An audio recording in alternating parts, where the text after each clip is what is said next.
My guest today is Nick Gipson, the founder of Gipson Cyber, a company he launched in February of 2023 to provide affordable, subscription-based cybersecurity services to small businesses. With nearly a decade of experience as a digital forensics investigator for the Department of Defense and Fortune 100 companies, Nick recognized a gap in cybersecurity solutions for smaller organizations. Determined to address this, he built Gipson Cyber to deliver professional-grade protection to industries like accounting, finance, legal, and healthcare. Nick's company focuses on equipping small businesses with tools to prevent cyber threats before they happen, backed by a team with over 20 years of expertise in the field. Today, we'll explore not only the challenges small businesses face in cybersecurity, but also the lessons Nick has learned in building a managed security service provider from the ground up. Thanks for being with us on the show today, Nick. It's a real honor to have you here. Thank you for having me. I'm super happy to be here.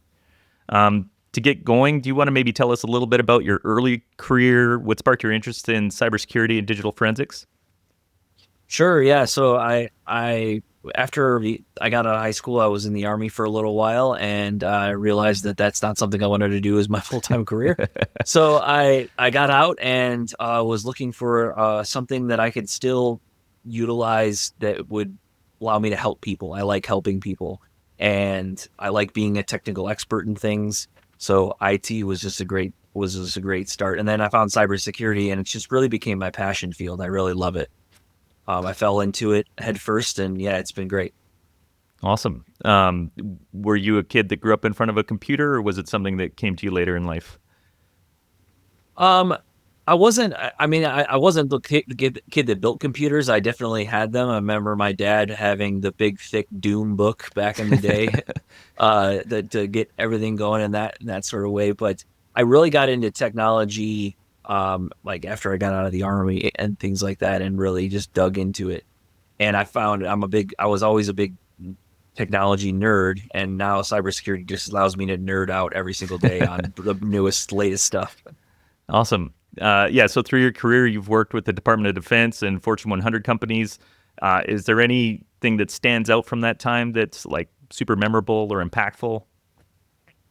Yeah, I mean, I've investigated Chinese hacks, Russian hacks that are nation state level attacks, and they are it's not just a drive-by malware that you get from the Facebook ad. Yeah. They are there to take names and steal data, and they're there to do a purpose. So it was an eye-opening experience, but what it showed me is that I started to see those same things in the small business realm. I started to see Chinese state actors hunting down local accountants because they're under the radar and no one is really looking at them. No one is securing them with the stuff they need to be secured with. So how did you come about and notice that gap that these small businesses had? If you're working for these giant companies, how did you sort of realize that there was this gap? Yeah, I kept getting calls from people. They would call me. They would say they'd find me on LinkedIn. I'm bigger on there, and they'd say, "Hey, I see that you're in cybersecurity. You do digital forensics. Can you help me? Can your company help me? Or can you help me?" And it'd be like a 10-person accounting firm or like a 20-person financial shop or something like that, and I couldn't help them at all. And I just kept getting, it was almost 3, 4, 5, 6, 7 a year. It kept growing and increasing. And, it just came to the point where I went to my then bosses and I was like, listen, we're getting a lot of calls about this. This is like a viable opportunity. Do you want to go do that? They said, no, we want to focus like a lot of the other MSSPs out there. Mm-hmm. They want to focus on getting a $3 million contract, not a $300 contract. Yeah. So I was like, well, fine then, I'll go do it myself, and I started Gipson Cyber, and there's history. Yeah, and so you took the big leap in February of 2023. Recognizing this opportunity, it's a big jump. What gave you the confidence to do it? Like, how did you decide that it was time to go? My wife, really, she was saying, I was showing her all the different ways that this could be a viable business and all this sort of things. And she said, you know what, if you want to do that, if that's what you, if you're clearly not happy working for other people, So why don't you go work for yourself for a while and see if you're happier doing that. And I'm actually now, after 2 years in, can finally say that I'm happier doing that. Yeah, the first part's not easy, is it? Yeah, no, it's not. Yeah. And you use a subscription model for your customers. How does that work? Yes. So I call it like the Netflix of cybersecurity. We do it with no, it's a month-to-month cost, no contracts, no, have to pay this amount of money to leave or anything like that. It gives our clients the ability and the feeling of not being locked in, while we're still providing the most top tier service that we can provide. I mean, our clients are getting all of the latest technology that's out there that the DoD and the Fortune 500s use. We're not throwing web root at them and calling it a day. We're bringing the hardcore stuff like LimaCharlie and all the other things that are out there, bringing to the clients, because normally in the normal sense, IT shops just generally do IT, right? And there's not really a cybersecurity aspect of it. They do it as a bolt-on service. There's not very many small companies out there that have a dedicated cybersecurity company focusing on just their data, even if they need it, like in accounting or in like a medical, like HIPAA compliancy and IRS compliancy. They are under these compliance standards to have this, yet they rarely ever do, because of cost, because of people don't want to make an MSSP for small businesses. They want to make an MSSP for big businesses. So I found a way to be able to make a profitable company and still be able to have affordable services for small businesses. So I think it's a win-win for everyone. Yeah, no, that sounds like one of those situations where everybody benefits. Yes. What industries have responded most strongly to your offerings? You mentioned accounting and legal. Where are you landing the most? No, the biggest ones are accounting for sure. But we are gaining ground in healthcare, especially with the smaller doctors' offices, dental firms, like that sort of thing. A lot of we're getting ground there. But then on the other side, we're getting out of the ordinary industries like food distribution center, and a power washing company in Northeast Arkansas. Would not think that they would need services, but Yeah. they got into a scam and got money stolen from them. They got thousands of dollars stolen from them. So they needed to have that cleaned up and security. And after that, so there's no real one category of industry now. It's all industries are affected by this. Right. And would you say it's compliance and post-incident response that's driving new customers towards you? Yes. Well, adding the third one, the news. Right. The news drives a lot of clients. The regular FUD, I believe.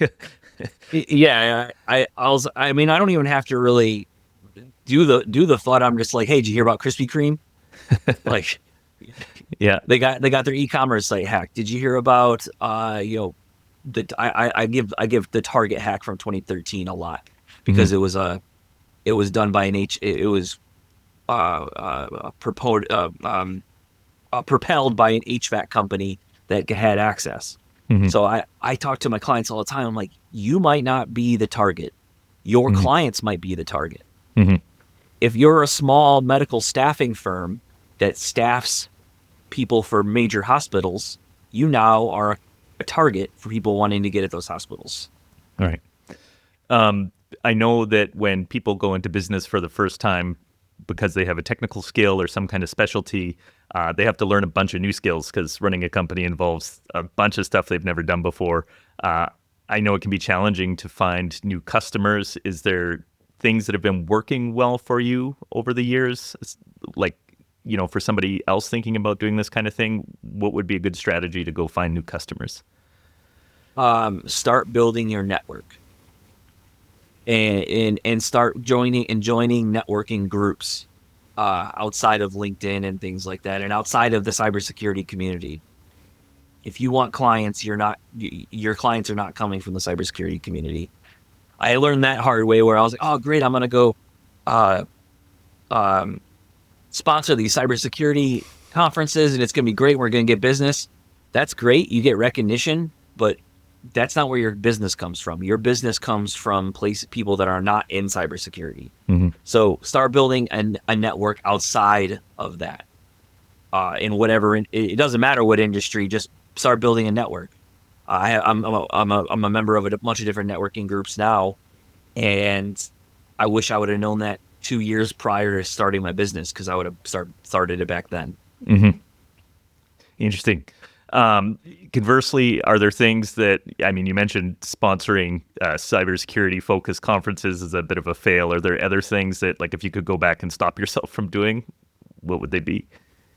Yeah, it would be hiring too early.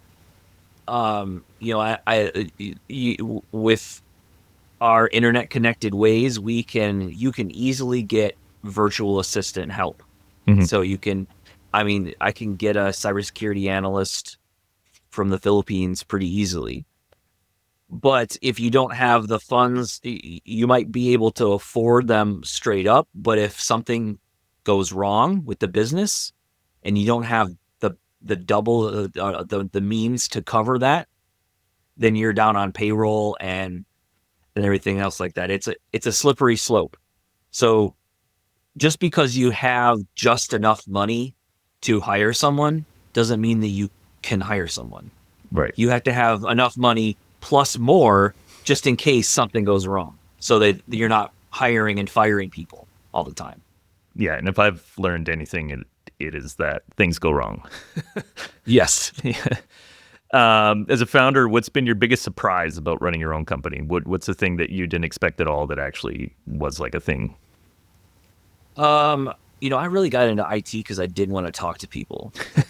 And now it's literally all I do all day long is talking to people. And I didn't expect that as a business. I thought, okay, I'm going to run the business. I can manage the business. I'm going to do all this, that. Especially as the leader of the business and the head of the sales department of the business / the entire sales department for my business, I can only focus so much on the day-to-day operations. Like I started the business by myself and I had to pick up a partner to help me out because it's impossible to do it by yourself. Mm-hmm. So I think if anyone's listening out there that's thinking about starting a solo venture, I'd caution you on that you might be able to start it for the first year, but you're not going to be able to go anywhere further without help. And you're probably not going to be able to afford to buy that help. So you're going to have to give up some sort of equity to the business to bring on a partner. Mm-hmm. Yeah, and it's, I think, also nice to have somebody to confer with and, be motivated by. And when one person's up, the other person's down. And you kind of, I think the sort of professional friendship model is a great way to build a business. Yes. Has there been any big mistakes or challenges? You mentioned hiring too early. Is there anything else that's taught you valuable lessons?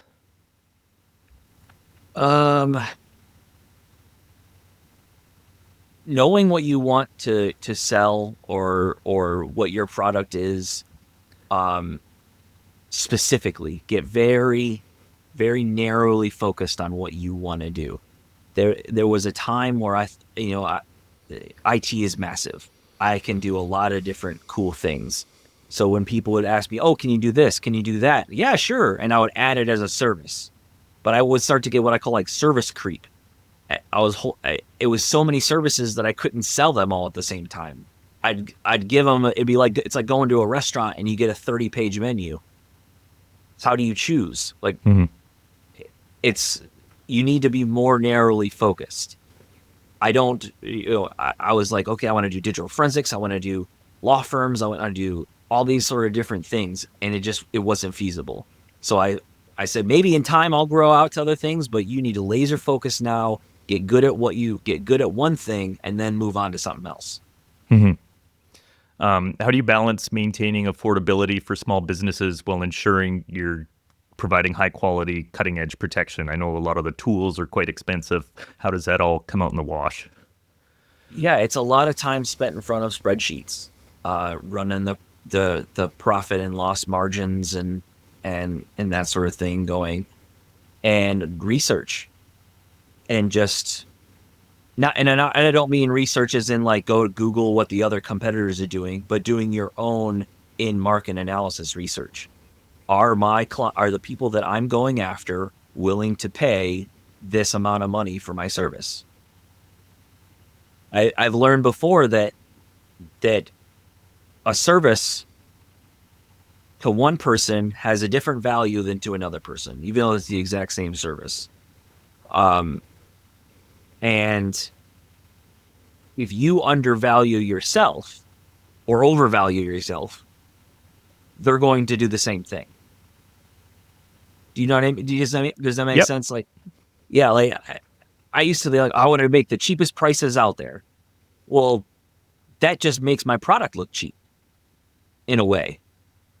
So it's a lot of time spent in front of balance, spreadsheets going, where do I want to sit? Where do I want to market myself? I go back to the restaurant thing. Do I want to sell burgers or do I want to sell steak? Right? And then what if you want to sell steak burgers to a client? You know what I mean? Like it's a lot of giving and taking and kind of just playing it and researching it, and I never get it right. Pricing is so difficult. Yeah, 100%. So what role does your team's experience play in the success of Gipson Cyber? How have you built and fostered your team? You mentioned you leveraging, offshore analysts and things like that. How have you put together the team that makes the show work? Yeah, so I used to do offshore analysts and things, and I've kind of realized that I need people that are more closely aligned to me as a person. So I've really started to build my team out that I work well with them, but that they bring something to the table that I cannot bring. So like, for example, my business partner, he spent most of his career working for the Air Force, and then he went to the FBI and was running the FBI's help desk and all this sort of global IT operations. He brings that global IT aspect where I have cybersecurity operations. That's two different things. So, and then I have people that are marketers that I don't know anything about marketing. So I have people that do that. I leverage people's skills, and I treat them like adults so they can do what they need to do. Like, no one has a time that they need to show up besides the meeting times. And if you come, as long as you're coming to work, that's fine. It doesn't matter. I want to see results at the end of the day. Mm-hmm. So if you're finding a team that matches you and gets the results that you need, that's the way to go. I mentioned earlier about new founders having to do a bunch of things they've never had to do before. And I think marketing is one of those things that can be some of the hardest for somebody coming from a technical role into like, okay, how do I make this shiny so I can sell it? I noticed Gipson Cyber has some pretty unique and thought out branding components. Is that something that you put together yourself, or do you bring in outside help for that? I actually put that together myself. I wanted something. I wanted to kind of design the story for my business myself. I'm a little more hands-on like that. So for example, my logo, I just didn't want. I could have put a G if I wanted to. It's Gipson Cyber. I could have put a G and we could have called it a day. That's just, I wanted something that stood out. Why is Verizon? I get people ask me, well, why is your logo an anglerfish? Well, why is Verizon called Verizon? Because it's different. It stands out. Mm-hmm. There's not other IT companies that are using an anglerfish with a Wi-Fi symbol as a light for their logo, and that's why that's the main reason why it's so. When it comes to branding, I've learned two things. You want to stand out, but you don't want to stand out. You don't want to be flashy about it. Mm-hmm. You want to come at them, and same with sales. Like, I am not a salesman. I've bootstrapped guerrilla learned sales, and what I've learned is that no one wants to be sold to. Yeah. So I don't sell anything. I come into the conversation. I say, this is Gipson Cyber. This is what we can do. If you'd like our services, great. If not, refer us to a friend. Yeah. Very, very cool. So what's the vision for Gipson Cyber in the next 5 years? Are there exciting new features or services on the horizon, or are you just still in like a growth phase? There's a lot of cool new features that are coming down the pike. I mean, we're going to be introducing a lot of automation into our processes, and not just back end office stuff, but analytical security side automation. We're going to be adding a government services section to the business, so we're going to start working with the government again, and really just growing and building out the subscription models. It's I think the biggest hurdle that I always have is just people not knowing about Gipson Cyber, not our message not getting out to the masses enough. Mm-hmm. And so that's going to be 2025 goal for sure, is just massive expansion for Gipson Cyber's viewing across the whole paradigm of clientele and things like that. Figuring out how to cut through the noise. Yep, exactly. There's a lot of noise. Yeah. So cybersecurity is always evolving. I think that's one of the reasons that people who are attracted to it love it, because it's always a new challenge. How do you stay ahead of emerging threats, and are there trends that you're currently watching closely? I'm just constantly reading the news, all different types of news from all across the board, not just cybersecurity news, because honestly, cybersecurity news doesn't always give the latest news that's out there. So I'm just constantly reading and keeping up with the world today as a global sphere. And the stuff I'm tracking right now, right now is a ton of QuickBooks and other accounting software scams going on. A ton. Every single person that I've talked to has had one at one point in time in the past 12 months, and they're just getting worse and worse. And it's the ones that are like, oh, I Googled the QuickBooks support number and it was a fake number. It happens all the time. Yeah. And people don't realize, just log into your QuickBooks account and then contact support through that way. Mm-hmm. And that's the biggest trends that I'm tracking right now, especially for small business owners. It's so devastating when that stuff happens. Yeah, and I can see how those less sophisticated attacks work very well for people who don't have the sort of background and understanding of the kind of things threat actors are doing. Yes, it's very easy to craft a good-looking phishing email nowadays. Mm-hmm. So if there's one piece of advice you could offer to small business owners or people thinking about becoming small business owners in the realm of cybersecurity, what would it be? If you're thinking about becoming a small business owner, start networking now. Get into networking groups. You don't even have to have an idea flushed out of what you want your business to be. Just have people know that you exist in the world. That honestly, I get more business from just people knowing I exist than me going out and pushing stuff on LinkedIn and everything else. And then if you are currently doing it and you're not in some sort of networking group or something like that, and you're wondering why your business is not taking off, that's why. Hey, no matter what. I'm sorry, go ahead. No, I was just going to say that makes perfect sense, because usually if I'm in a conversation with somebody and they mention some kind of need they have, right away my brain is like, oh, I know a guy or I know a person that I can connect you with. And if you're one of those people in their brains, that's how you're going to find those opportunities. Yes. Yeah, and if you're someone that's already doing it, you're already doing the business and you're doing the networking, the follow-up is key. You can meet someone once, great. Chris and I, we met a couple of years back now, but if we didn't continually talk over and over again, you'd forget who I was. Mm-hmm. And that's the same thing with business. Like, you have to continue to be top of mind, to be that person in their mind. Oh yeah, I know Chris does LimaCharlie, so we need to. I have a need for that. Nick does Gipson Cyber, so we have a need for that. It's being top of mind by being present in their lives. So if anybody listening wants to get a hold of you to hire you for your services or just learn more about you or just become your friend on LinkedIn, how can they go about connecting with you? Yeah, LinkedIn is a great way, but right on the website too.